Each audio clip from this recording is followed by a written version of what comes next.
นี่เด้ออาหารรัสเซียเด้อนี่นะอาหารรัสเซียข้าวบาเล่ไก่จืดไข่บ่แม่นหยังบ่อันนี้นะอันนี้ก็แม่นหยังนี่มันคือแบบข้าวโล่งบ้านเฮาอันนี้ก็เป็นข้าวจี้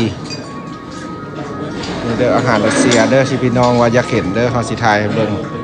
คือเฮากินแต่ละมื้อทุกมื้อเลยนี่แหละแม่นแล้วนี่ข้าวบาเล่อันนี้ก็เป็นมาซาลาแบบ เนยพี่น้องเนยนี่แหละอาหารที่เรากินแล้วก็มีน้ำจอกหนึ่งข้าวจีเด้อเอาพี่น้องไอ้แต่ละมื้อกินแบบนี้แหละอยู่รัสเซียอาหารเช้าเบาๆ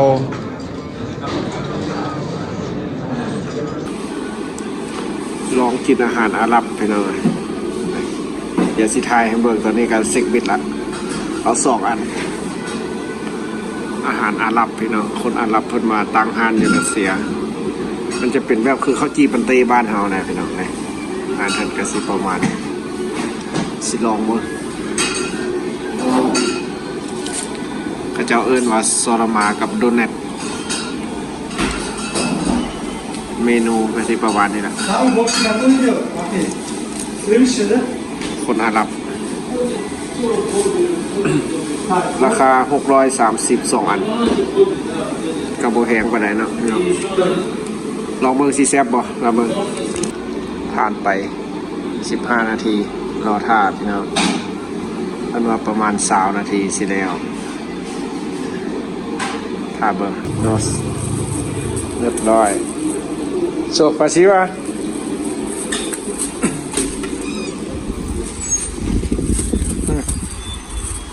2 อันพี่น้องเอ้ย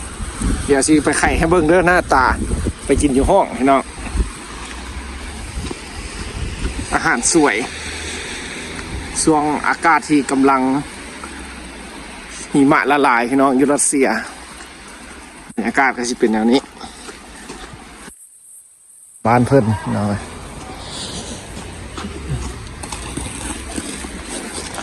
ของสาวอาหรับพี่น้องคือเขาจีบันเต้บ้านเขาเลยเดี๋ยวสิไข่ให้เบิ่งพี่น้องว่าสิเป็นยังไงตอนนี้กำลังชิย่างไปห้องมื้อนี้ออกมาเฮ็ดบทเฮียนอยู่ห้องหมู่คนแอฟริกาพี่น้องแล้วก็ซื้อข้าวจีกินเพราะว่าอยู่ห้องเขาเจ้าเขาบ่แต่งกินเด้พี่น้องนี่เขากำลังย่างสิไปห้องอากาศก็แม่นจักสิแหละพี่น้องรัสเซียช่วงนี้มันก็สิเปื้อนๆได้เพราะว่าหิมะละลายพี่น้องเลยเดี๋ยวจะน้อยเมื่อไปนี่แฮงอากาศดีสุดๆเลยรัสเซีย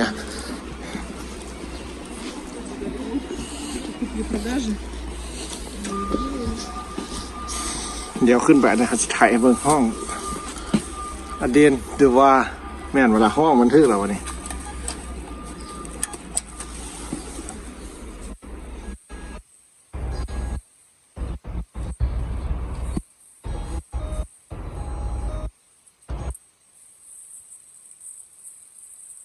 บอสได้น้องห้องมันยังบ่เคยมาเกิดได้นี่ครั้งแรกเลยมีแต่เพิ่นบอกห้องได้นี่ห้องเบอร์26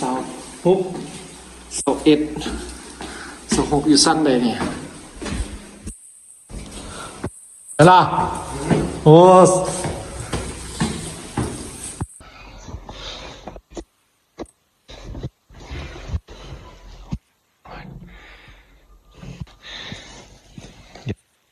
ห้องนะห้องเพิ่นโอ้งามฮะถ่ายให้เบิ่งให้นะครับป้าเฮือนครัวเพิ่นคืองามแท้นี่ทางนอกเฮือนขี้ไร่แต่ทางในงามเด้อพี่น้องนี่ห้องเพิ่นเดี๋ยวเสียวให้เบิ่งเด้อพี่น้องอาหารอาหรับพี่น้องเลยผู้ใดเคยได้กินกะซิฮูที่นี่นะคนอาหรับเป็นของรัสเซียได้พี่น้องก็จะเป็นแบบนี้แหละกับโบแพงได้พี่น้อง202 อันเป็นโดนัทอันนี้มันโดนัท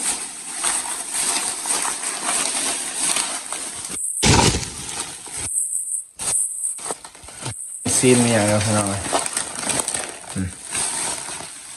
โดนัทโซลามา คนอาหรับเด้อถ่ายให้เบิ่งเพื่อมันไทยยังบ่เคยเห็นนะก็ได้กินหลายเทื่อแล้วพี่น้องเลยเพราะว่ามันก็คือข้าวจีบ้านเฮา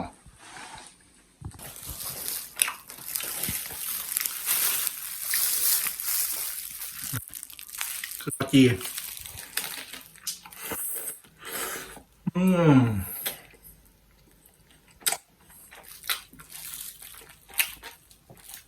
ดำเพื่อนยังเอเบอร์เฮียนะงามจริงงามมันก็งามเนาะ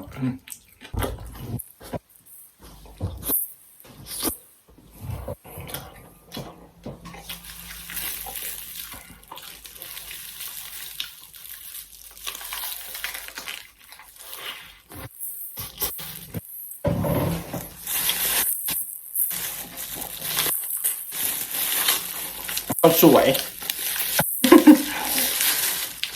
ก็คักเลยโอ้กินทอดข้าวจีปะเต้เลย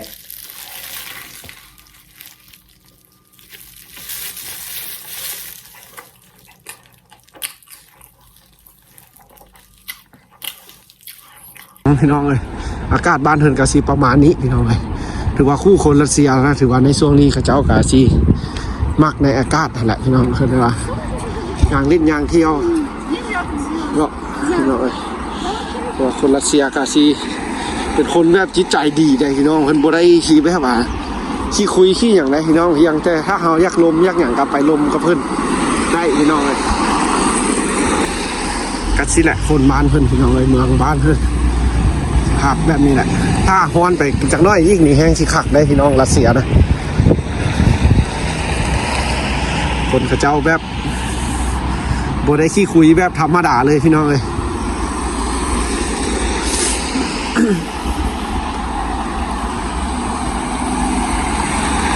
แต่ละบ้านถือว่าแต่ละสถานที่พี่น้องสลายจะมีสวนสาธารณะหลายได้พี่น้องนี่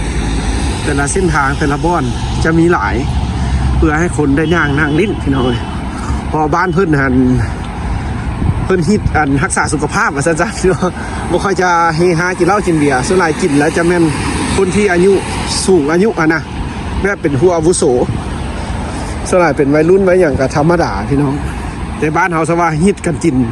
เหล้ากินเบียร์ม่วนซื่นนะตอนเป็นวัยรุ่นบ้านเฮือนทัดบ่แม่นพี่น้องเลยในช่วงอันเกษียณพุ่นจังค่อยสลายจะเลือกกินเหล้ากินเบียร์เที่ยวม่วนซื่นพี่น้องเลยแต่ว่าในช่วงนี้ก็ถือว่าเป็นช่วงที่วัยที่แบบพระเจ้ากำลังซอกกำลังหาประสบการณ์พี่น้องนี่แหละแต่ละสี่แยกแต่ละไฟแดงก็สิเป็นอย่างนี้แหละพี่น้องรัสเซียเอาพาขึ้นรถเมย์ก่อนพี่น้องเลยพาขี่รถเมย์ไปเจอกันใหม่มื้อหน้าเด้อพี่น้องเลยสำหรับเราอยู่รัสเซียถ้าพี่น้องอยากเห็นอย่างก็ถือว่าเม่นมาเดี๋ยวเขาสิถ่ายให้เบิ่งในเมืองหนาวชีวิตบ้านเพิ่นพี่น้องเลย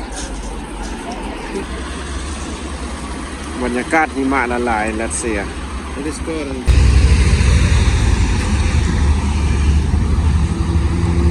หิมะละลายอยู่รัสเซียอากาศดีๆแต่หักเปื้อนเอารถเมย์มาแล้วพี่น้องเลยเจอกันใหม่เด้อมื้อหน้าพี่น้องเลยสำหรับมื้อนี้ขอบใจหลายๆพี่น้องที่รับชมว่าชีวิตอยู่รัสเซียพี่น้องเลยจ่ายค่ารถเมล์พี่น้อง40รูเบิล40หรือ45ถ้าเบิกเสียนั่นนะ45พี่น้อง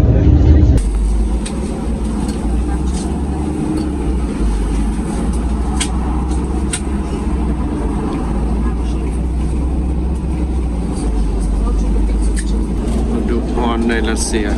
รถเมล์จะบวยบนนั่ง